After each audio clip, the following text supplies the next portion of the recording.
Sir నమస్తే sir. ఎలా ఉన్నారు? Always all right. Okay. Sir Sharmila గారు కాంగ్రెస్ పార్టీలోకెళ్లారు గదా! దాని మీద మీ అభిప్రాయం ఏంటి? ఆ షర్మిల ఏ పార్టీలోకి వెళ్ళినా ఇక్కడ తెలంగాణలో పెట్టింది పార్టీ. హ్మ్. ఇక్కడ చీపొమ్మన్నారు.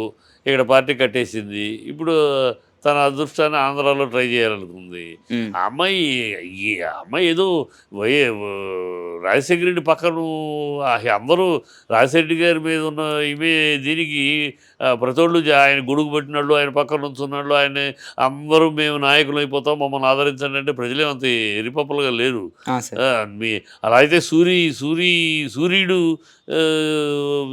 మీ అందరికన్నా సూర్యుడు ఎక్కువ కాలం ఆయనతోటి గడిపాడు. ఆ! ఆయన సార్. పదవిలో ఉన్నంతకాలం సూర్యుడు పక్కనే ఉన్నాడు. సూర్యుడు కూడా అర్హుడే అప్పుడు మీ లెక్కలో. హ్మ్.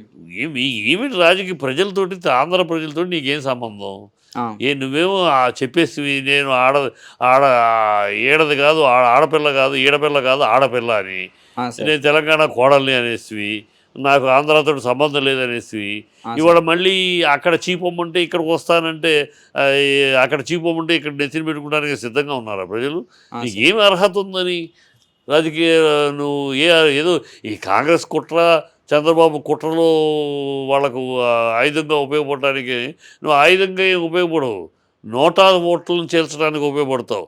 నీ పేరు మీద వైఎస్ రాజశేఖర రెడ్డి గారి అభిమానులు ఎవరు కూడా షర్మిలాకి ఓట్లేయరు. ఎందుకంటే అసలు వైఎస్ షర్మిల అని చెప్పుకుంటమే అనర్హత అమ్మాయికి.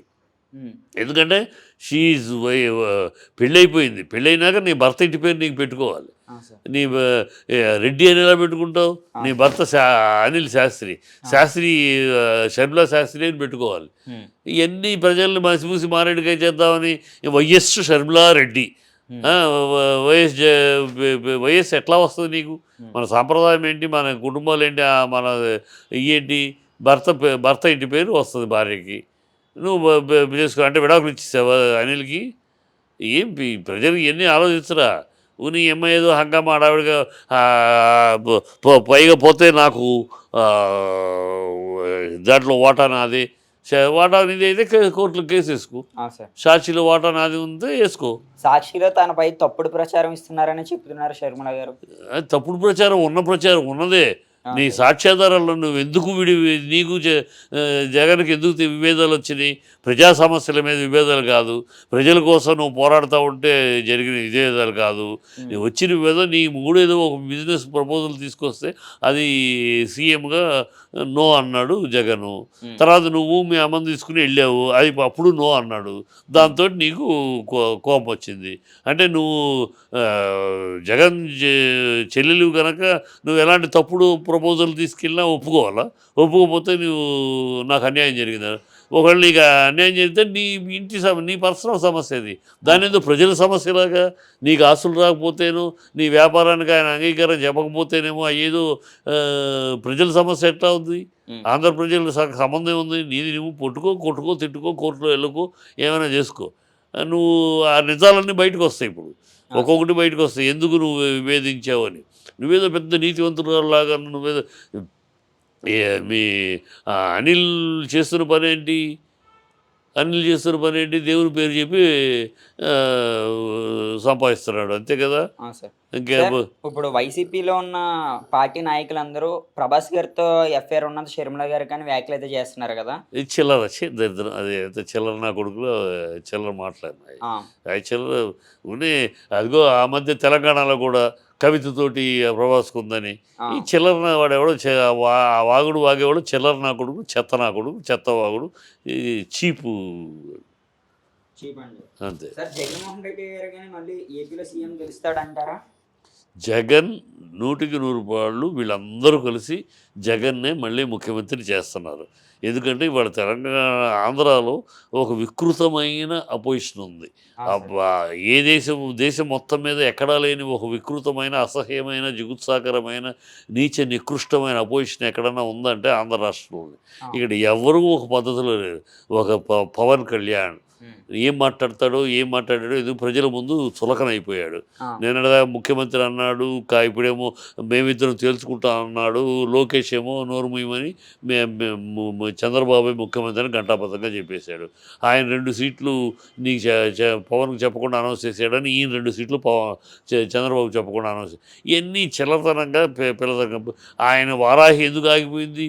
ఉమ్, ఆయన అభిమానులే చీకొడుతున్నారు. ఆ, నీ అభిమానం నీకు నువ్వు ముఖ్యమంత్రి అవుతావని మేము కక్కడ మేము అరుపులు కేకలు డబ్బులు ఖర్చు పెట్టుకుని చేస్తే నువ్వేదో చంద్రబాబు కాళ్ళ దగ్గర కూర్చుంటే మాకేం కర్మయ్యా చంద్రబాబు దగ్గర కాళ్ళ కూర్చుంటానికి మాకు అవసరం లేదు టాటా గుడ్ బై చెప్పారు. అందుకని వారాహి స్పందన లేకుండా ఆగిపోయింది.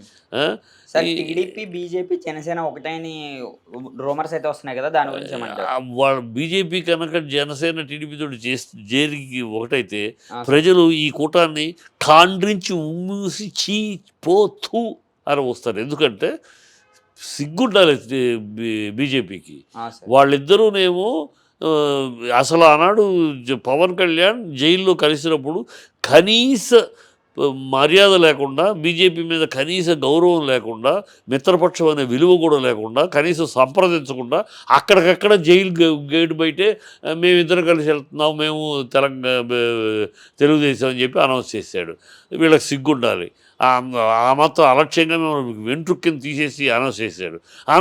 వాళ్ళిద్దరు వెళ్తున్నారు, పంచుకుంటున్నారు, అన్ని పంచుకుంటున్నారు, మీటింగ్లు కలిసి వెళ్తున్నారు, మేము కలిసి సీట్లు పంచుకో అన్నీ జరుగుతున్నాయి.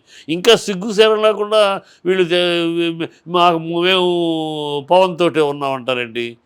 పవన్ ఏమో మిమ్మల్ని పట్టించుకోకుండా పోతున్నారు, పవన్ ఉన్నామంటారు.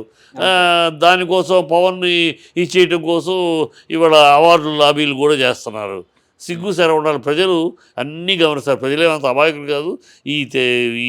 ఈ కాంబినేషన్ తూ చీ పో అని కాండ్రించి ఉమ్మిస్తారు వీళ్ళ ముగ్గురిని. జరిగే పని కాదు. వాళ్ళ అసహించకుండా చంద్రబాబు యొక్క కుట్రంతా బయటపడతారు. ఇవాళ షర్మిలాని తీసుకొచ్చాడు. షర్మిల ఏదో వైసీపీ ఓట్లు తెలుసు. వైసీపీ ఓట్లు షర్మిలాకి ఎందుకు పడతాయి? షర్మిలాకి 100 ఓట్లతోటి పోటీ పడాలి షర్మిల. అంతేగాని అమ్మాయి ఎవరి ఓట్లు చెంచగలిగే శక్తి సామర్థ్యం లేదు. ప్రజలు ఏమి అంత లేదు. ప్రజలు ఏమీ ఆహా అని పెద్ద వచ్చేసింది అని ఎగబట్టలేదు. ఏదో సోది చెప్పుకుంటుందిలే. తన సభ అన్నయ్యతో ఉంటే గొడవని మాకెందుకు?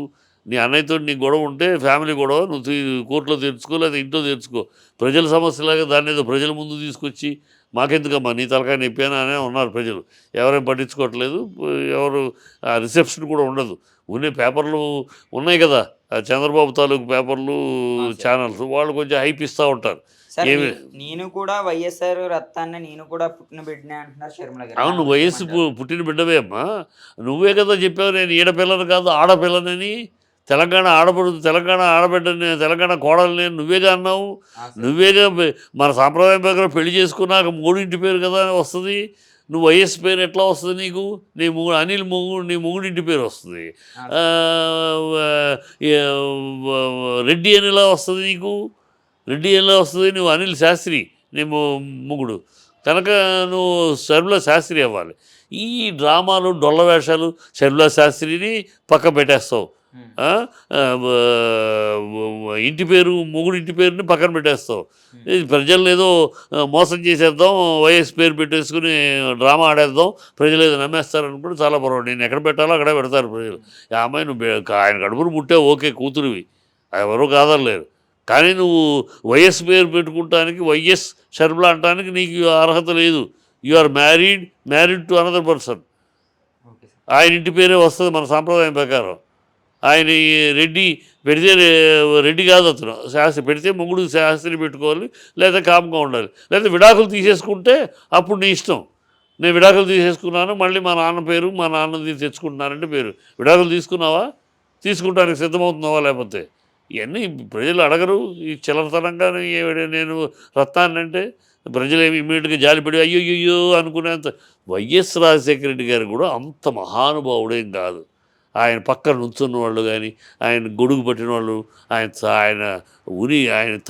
తాకిన వాడు ప్రతివాడు కూడా అంత గొప్పవాడైపోవటానికి ఆయన అంత పరమాత్ముడు కాదు, అంత ఇదేం కాదు. ఆయన ఒక బాంబుల రాజశేఖర రెడ్డి, ఒక మీసాల రాజశేఖర రెడ్డి, ఒక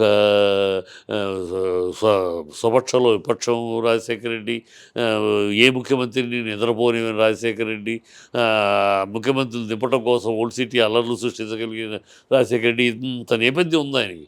ఆఖరిలో ఏదో చంద్రబాబు చేసిన తప్పిదం వల్ల, చంద్రబాబు చేసిన తప్పిదం కూడా దౌర్భాగ్యపు నీచ నికృష్ట పరిపాలన వల్ల ఆనాడు 2004లో ప్రజలు చంద్రబాబు వద్దనుకున్నాక ఆల్టర్నేటివ్ ఆ వాక్యూమ్ వచ్చింది. ఆ వాక్యూమ్ని ఈయన చక్కగా పట్టుకున్నాడు, పంచకట్టు కట్టాడు, ప్రజానాయకుడిలాగా ప్రజలు పాదయాత్ర చేశాడు, ప్రజలు ఒప్పుకున్నారు. ఆల్టర్నేటివ్గా ఆయన వద్దనుకు వచ్చి ఆ చంద్రబాబు దరిద్రాన్ని వదిలించుకోవాలనుకున్నారు కనుక ఈయనకి ఇచ్చారు. చంద్రబాబు 2 సార్లు తండ్రి కొడుకుల్ని జగన్ అవడం కూడా అదే. చంద్రబాబు యొక్క పరిపాలన 14 నుంచి 19లో ఉన్న దౌర్భాగ్య పరిపాలన చూసి ప్రజలు విసిగి వేసారిపై అసహించుకున్నాక ఆ ఎవరో కావాలనుకుంటే అప్పుడు ఆల్టర్నేటివ్ జగన్ దొరికాడు. తండ్రి కొడుకులు ఇద్దరు ముఖ్యమంత్రులు అవడానికి కారణం చంద్రబాబు దుష్ట దుర్మార్గ దుర్నీతి దుస్సాహస పరిపాలనే. దాంతో అంతేగాని ఆయనే పెద్ద ఆయన పక్కన నుంచున్నాడు. అలా అయితే రాజశేఖర రెడ్డితోటి ఎక్కువ కాలం గడిపిన వాడు సూర్యుడు. నీకన్నా ఎక్కువ సూర్యుడు ప్రజలు ఆదరించాలి. సూర్యుడు నుంచి నేను రాజశేఖర రెడ్డి గారితో అనుకుని తిరిగాను. ఆయన ఒళ్ళు ఆయన మేనుతోటి ఎప్పుడూ నేను రాసుకుంటూ పూసుకుంటూ తిరిగాను కనుక నాకు ఆ పవిత్రత అంతా నాకు వచ్చేసిందని ఆయన అడగచ్చు. ఊనేదో రాజశేఖర రెడ్డి గారు అనగానే పెద్ద పవిత్ర ఈయన, ఆయన గాలి సోకితేనే, ఆయన పేరు సోకితేనే ప్రజలు ఆదరించే అంతా ఒట్టి హెవీ బిల్డప్లు తప్పితే ఏమీ లేదు. ఈ రాజశేఖర గారి పేరు మీద ఈ షర్మిల ఏదో నెత్తిని పెట్టుకుంటానంటే అమాయకత్వం. ఏం పీక్కొంటారో పీక్కోండి, కడపలో వైఎస్ఆర్ టికెట్ నాదే అంటున్నారు షర్మిల గారు. దాని గురించి ఏమంటారు? ఏంపీ అమ్మాయి ఆడపిల్ల మాట్లాడే తీరుగా లేదు కానీ ఏం పీక్కుంటారో పీక్కుంటే ఏం భాష అది. కడపలో అమ్మాయి కడపలో ఆ అమ్మాయికి డిపాజిట్ గల్లంతం, ఖచ్చితంగా ఆ అమ్మాయికి డిపాజిట్ గల్లంతం తప్పితే ఆ అమ్మాయికి జరగబోయేది పరాభవం తప్పితే ఇంకేమీ కాదు.